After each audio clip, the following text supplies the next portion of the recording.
Oto kaportacılarla bir alakamız var mı? Ya çok enteresan bir hikaye anlatayım. Bir tıp fakültesinde okuyorum. Tıp fakültesinde okurken de sınavdan çıkmışım. O zaman otobüslerle yolculuk yapıyoruz filan. Ya otobüste oturdum ama genellikle insanlar birbirleriyle belli bir sohbete girerken de tabii ne derler? Ya nerelisin diye başlar.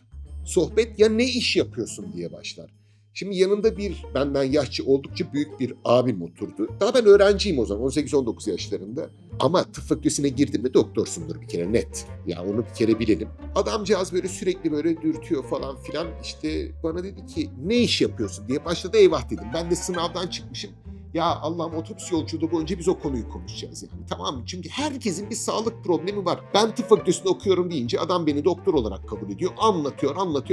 Ya benim de sırtım ağrıyordu. Evet, aynen böyle. Kendinin ağrımasa teyzesinin, amcasının, dayısının ağrıyor yani. Ya dedim ki ben kaportacıyım. Adam neydi biliyor musun? Ben de kaportacıyım dedi.